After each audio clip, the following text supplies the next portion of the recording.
Nechinangwa chekuda kuona kuti veruzhinji kumaruzevha vari kudzinga nzara sei, isu veDrumas Media takakwanisa kushanyira nzvimbo yemhondorongezi uyewo mutoko paNyadire Teachers College nedzimwe nzvimbo dzakatenderedza Nyadire. Panorayirwa mwana wamambo Muranda Teerera nekuti rimwe gore unozobatawo shana ine mafuta. Shoko guru ratinaro isu veDrumas Media ikurudziro kuruzhinji rweZimbabwe kuti tisangogarira maoko tichiti zvinhu zvakaoma. Ngatishingei mhuri yeZimbabwe pakukutu hapaurai, mvura bvongodzeki ndiyo gadzani, zvichanaka chete, uyezve mushonga unovava ndiwo unorapa. Chinangwa chedu ndechekupana mazano nemi veruzhinji kuti uya anoda kuitawo projekti yake zvisanyanye kumuremera, azivewo zviri kuitwa nevamwe mukurarama, agowanawo 2 kana 3 zvekutevedzera. Regedzai tisingatambise nguva tisvike paMhondorongezi Vocational Training Center tione zviri kuitwa. Muri Zimbabwe ndofunga muri kuzvionera muno matiri takamira muri kuremwa huku, ndo anonzi mavhu nemarara ehuku. Ini ndonzi Andrew Neshamba, ndiri kufamba nemwe mutoro wenhau. Ndinoti parutendo shereni yesikanibonisi. Zviri sei? Ndiri boyi. Tisita pane mavhu ehuku pano. Ndo anonzi mavhu ehuku. Ndinoona problem hombe yatinoita isu maZimbabweans. Kana taakurema huku, kazhinji kacho tinoita zvedu zvemutauni, handiti? Ya, izvo ngoti huku 50 munhu huku 50 ndine project yangu yehuku. Ende zvinoita kuti tirambe tiri pai? Tiri pasi. Apana kwatinoenda. Panapa tiri kutaura nezve 17,000 bags. 17,000. Imagine dai dziri dzako iwe. Dai ndine mari izvizvi, dai ndisingatarisiki. But inini problem yangu maybe semunhu anoera shumba. Dzezoenda dzakuma 16,000. Hatichatotauri. Yes, so tiri kuti isusu mukatarisa muzvikoro zvakasiyana siyana zvemuZimbabwe, hurumende iri kuti ngatisiyanei nevanhu vanongogona maths chete. Ngatidzidzisei mubato wemaoko sezviri kuitika pachikoro chinechi. Ndezvipi zvimwe zvawaona pano pachikoro? Taona kuti panapa vanhu munofanira kuti kana manatsofunga kuti mukuda kuti azvimuka natsoitei zvinhu zveine mazvo, because please munofanira kumboya panapa muchiona kuti vanhu vari kunoku vari kuita sei. Kwete ngoya chete, ndiri kufungidzira kuti vanhu vakasiyana siyana vanofanira kunge vachiziva kuti pane chikoro chakadai, so vachiziva paya then woita sei unza vana vavo vadzidzewo kurema huku. Ndaona pane vamwe vari kuratidza vanobika, ndaona vari kudzidziswa zvakare kuvaka. Saka izvozvi ndofunga ndiwo mabasa asara muZimbabwe atinofanira kubva tamhanya. Hanzi ruma nepo wakabata ipapo. Ini ndinoitwa Mukura Mombe Stanley, ndiri trainer we-commercial agriculture pano paMhondorongezi Vocational Training Center. Ndingati this center yaka-establishwa 2014. By now tava nema-students, tane ma-streams about 4 evana vabva panapa vachienda kune nzvimbo dzakasiyana siyana. As you can see, muno matakamira muno muchirugwi chinova one of the projects dzatiri kuita panapa paMhondorongezi Vocational Training Center. Tiri kuita i-contract farming. Contract farming yedu zvatinoita, tine mabatches atinopuhwa ehuku. Tinopuhwa ari mabatches of 15,000 to 17,000. Like right now, batch ratinaro ndire 17,340. Pa 17,340 tinenge takatarisira a mortality rate ye about 1%. Meaning kuti tinosarwa tine huku dzinenge dziri kuma around 17,000, tofirwa ne just 300 dzacho nama extras waya, right? Tadzitengesa huku idzi dzese, income yedu yatinowana tinenge takatarisira something like $360,000. Then pabviswa mari yema-chicks, yema-vaccines nekubvisa yefeed, tinenge takusarwa ne-gross margin kana kuti yatinoti profit about 20,000 in just 5 weeks, because huku dzedu dzinoenda kumarket dzasvitsa 35 days. Ndo mari yatinoita project yedu. vana vatinawo panapa tinoti takavadzidzisa vakata theory, then tinenge tinawo munomu vanodzidza huku idzi kubva padzinotanga ari ma-day old chicks kusvika padzinobuda dzakuenda kumaketi, zvireva kuti vanenge vakunyatsoziva kuti huku inorerwa sei, inorimwa sei, zvese nezvirwere zvachona nekumatrita madiseases atinosangana nawo nemachallenges achona. At the same time tine ma-outreach program anonzi ma-ISOP, inova integrated skills outreach program, yatinofamba munharaunda tichidzidzisa vanhu vatinawo muno munharaunda kuti vadzidze kurerwa kwehuku nemamwe maprojects atinoita panapa akafanana sehorticulture nemalayers, because tine malayers as well atinawo atinoita, zvekuti kana vanhu vakange vatambira chirongwa ichi zvinogona kuvapa pundutso, nekuti tiri kutaura just 5 weeks munhu achiita a profit of $20,000. Makanyatsozviona imari yekuti haiwanike zviri nyore. Ndikati saka ndinokurudzira mhuri yeZimbabwe kuti vange vachipinda mukurimwa kwehuku. Takwenda Mdzinga, ndakabva kuSanyati kokusha kwedu ndikauya kuno kuMhondorongezi, Mhondorongezi Vocational Training Center, ndikuita commercial agriculture. Ndaona kuti kosi inekwanisa kuti ndibudirire mukati meramangwana rangu. Ndaita maprojects like panapa pane project yemabroilers, ndokwanisa kuzobudirira neramangwana rangu, ndokwanisa kunzwisisa nezvemabroilers, ndokwanisa kuita maprojects angu. Ndinawo maprojects akawanda akaita sekuchengeta nguruve, malayers, netsuro nemamwe maanimals. Ndaona kuti muno muZimbabwe kuti uwane kubudira unge une chekuita muupenyu ufanira unge uchiita mamwe maprojects anokubatsira mukati meupenyu.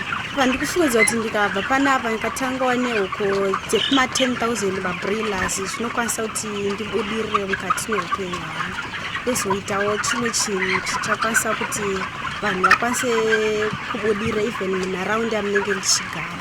Mazvinzwira zvanga zvichitaurwa nemwana wechikoro abva kuSanyati kuuya kuno kuMhondoro kuzodzidzira basa iri. Zvinofadza kaizvo? Zvinofadza chaizvo. Hausi kufara iwo?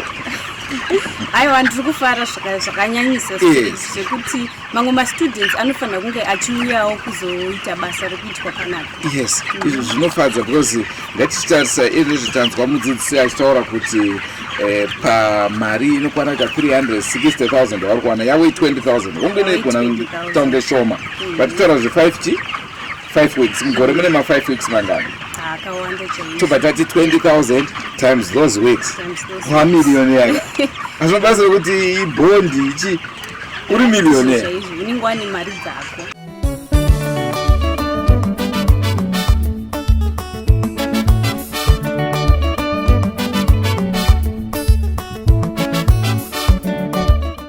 Ini ndoitwa Alice Machisa.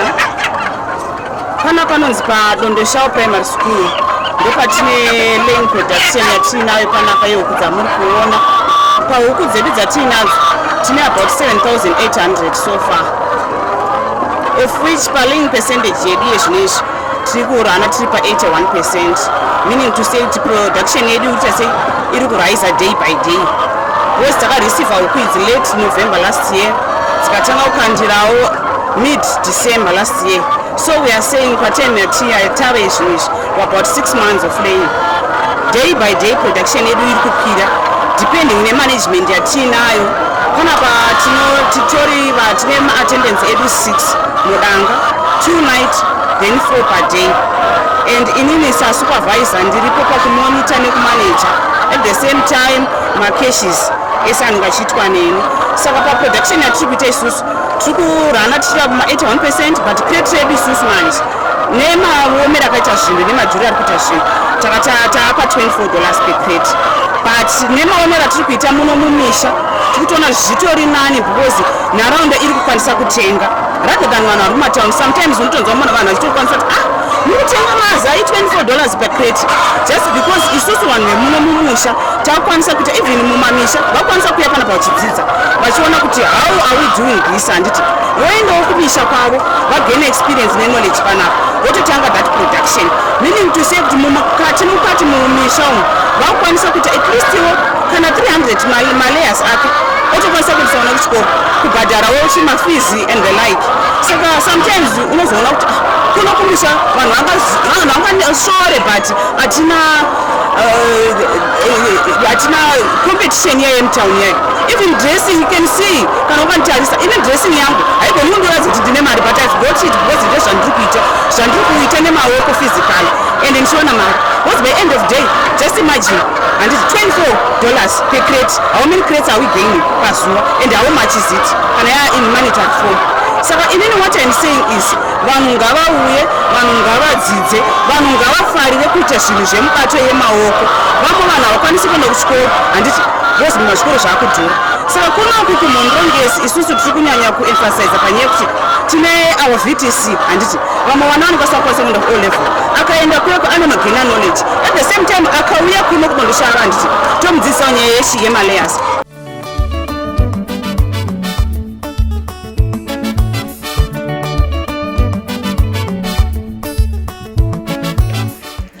muri Zimbabwe yezvinezvi tiri kwamutoko paNyadire Teachers College.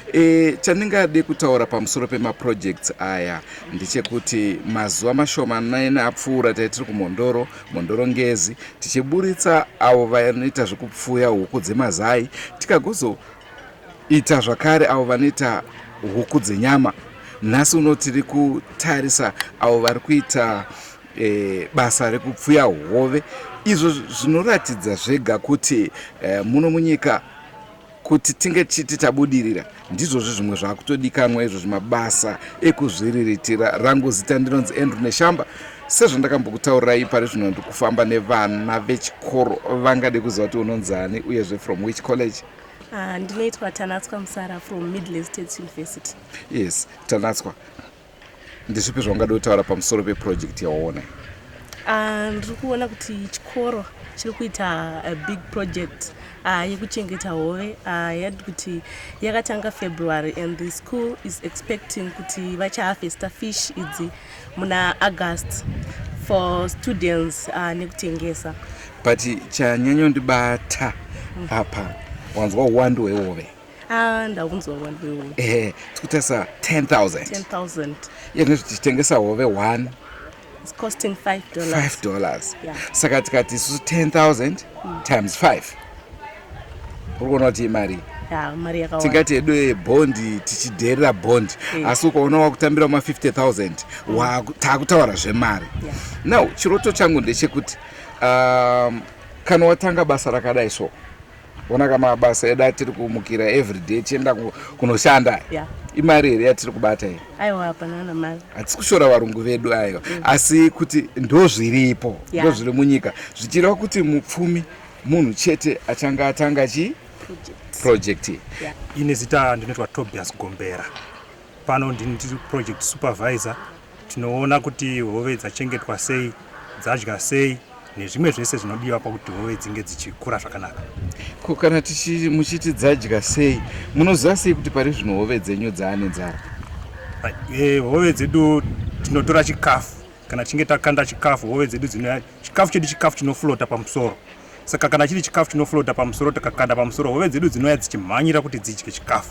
Saka patinoona tinongokanda chikafu unoona hove dzotenga kumhanya dzichidya dzichitora chikafu chiya zvinotiratidza kuti hove dzedu dzine nzara yadzinadzo. Asi kana dzichinge dzasvika pakuti dzaguta hove dzedu dzinotanga kuregedza kutora chikafu chetoziva kuti dzaguta. Sekufunga kwenyu mimi iproject yakamira sei tichitarisa munyaya yeupfumi kuvanhu? Iproject isingatore mari yakawanda yemurimi asi kuti inotounzira murimi mari yakati wandei nekuda kwekuti hove dzedu ukatarisa madhuriranda mafingerlings edu wozotarisawo zvekare chikafu chehove chacho wozotarisa nenzvimbo diki yaunenge uchidzichengetera unoona pondi redu iri ratiri kushandisa ipondi diki chaizvo asi riri kukwanisa kuzotipa hove dzinoita 10,000 dzinotipa mari inosvika kuma 50,000 asi kari kanzvimbo kadiki diki. Mashoko anofadza ndiyo nhau yatanga tichitaura mhuri yeZimbabwe kuti pari zvino zvekuchema-chema zviya zvokuti zvinhu zvakaoma hongu hapana sina kuomerwa, munhu wese ari kutoomerwa, asi this is the way to go. Yeah, this is one of the many projects that the college is having in the institution. We have projects for the sole purpose of one, feeding into the kitchen for students' consumption, and two, fundraising. And this one is a project that we saw fit to take aboard because it is fast maturing in terms of time. Just 6 months, we expect to be harvesting fish. We put in around 10,000 fingerlings in this pool, and we look forward to harvesting, let's say 9 point, because we didn't have a major outbreak of deaths. But we had some birds coming in here and there before the water was dark enough to protect the fish. So we're looking at about 9,000. We have started this fish farming project simply because of two reasons. The first one being to develop our students through fish farming. They do agriculture as a subject, so they will come and learn practically how fish farming is done. Secondly, we need to be self-sufficient in our kitchen. We want to feed our students from this project, as well as empowering the community around us. We will call them for some short courses. That's why we are having the other ponds that are being developed now, so that we breed the fish and they will come for the fingerlings. They will learn how to produce the fish, so that the community around Nyadire will be able to be self-sufficient as well. Ndinokuchingamidzai zvekare. Zita rangu ndinonzi Tanaswa Musara. Iko zvino tava kumatanga enguruve paNyadire Teachers College, uko kwatiri kuona imwe project iri kuitwa nechikoro. Chikoro chiri kuita this project again for chikafu chema students nekutengesa. Another student ari kuita attachment geti daidza akutaura zvese. Ini ndinonzi Caleb Doko from Esgodin Agricultural College in Matepeleland. Kuno ndakandiripa attachment, ndakauya musi wa11 August, tizopedza muna August this year. Saka project yedu ino yakanaka, inobatsira kuti like mucommunity vanokwanisa kuemploya mabasa vachibatsira community. 1, 2, mastudents edu panamba vachabuditsi mari yekuti vange vachinotenga zvinhu munyama kunze. Sisu panapa tisinoita angosupply nyama yacho, tingosupply puku yacho panapa. Kune vangade kuita business renguruve ndezvipi zvaungade kuvataurira?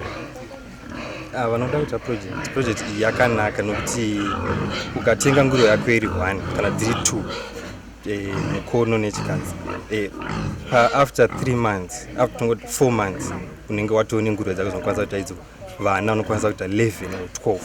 Saka yakanaka kuti in a short period of time unenge watoone nguruve dzako dzakati wandei. Teachers College takaita review masyllabus yedu kuti aite in line with the national trusts, yekuti madzidzwa vedu vadzidzise mabasa ezvemaoko zvinosanganisira fish farming yatiri kuita pano, piggery project, goats and poultry. Zvavanenge vadzidza mulecture room ndo zvavanonopractice zvekare kufish farming kwedu nekupiggery kwamaona, zvichireva kuti kunyange vapedza chikoro chavo as teachers havanosvike kumba vachigara, vanonotanga maprojects ivava vokwanisa kuzviriritira. Uyezve tikatekesa fish dzedu, tikatekesa nguruve dzedu, tinoona mari inotiraramisa, zvinoita kuti mafizi evana agare ari pasi. Hatimafizi term neterm nokuti tinenge tine imwe source of income yatinoona kufish dzatinokova nekunguruve zvekare. Uyezve kukitchen kwedu hatitenge chikafu chakafanana nenyama kunze, tinoproduce nyama yedu toisa kukitchen, zvinoita kuti vana vange vaine balanced diet. But zvikuru We are trying to feed the province, the district, starting with the district Mutoko, uyezve province yedu Mashonaland East. Nenyaya devolution, we are trying to take surplus food into the district and the province as well.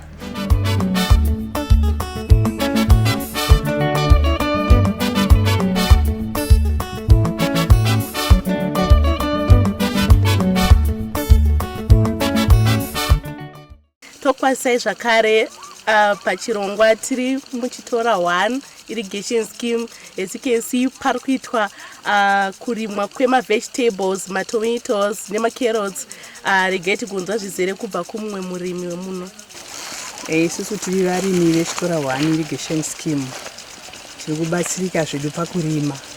Asi chikurukuru chatiri kunyanya kurwadziwa nacho ndechekujusa magetsi. Magetsi edu i-prepared, saka ari kutirwadza kujusa. Tinojusa magetsi $20 pa 11 days. Saka ipapo ndo pari kuti tiomere zvishoma. Tikuzokundikana kunyatsoti tiite sei, tinyatsomboti tiendese tinyatsoona kuti mari dzedu dzinonyatsokutenderera sei. Saka ndo panenge pari kuti tiomere idhidhana. Asi kuri kurima zvedai vatinombotry. Kubva kwandiri Andrew Neshamba, Tanatswa Musara. Tinoti ngatisangane zvakare mune zvimwe zvirongwa apo tiri kuendera mberi tichitenderera nyika yeZimbabwe tichiona kuti ndezvipi zviri kupa vanhu mari kuti vange vachirarama. Musakanganwe kuti tinokufirimirai michato, tinogadzira madocumentaries, music videos, tiri vanyori zvakare vemamagazines, tichitawo private investigating. Kana muine nhau kunzvimbo dzenyu dzamunoda kuti tinge tichiburitsa, angave makomo anoera, nyaya dzinonakidza dziri kuitika nenyaya dzinoshamisa, tibatei panhamba dzinoti 0714 350 511. Chero kupi muZimbabwe tinosvikako.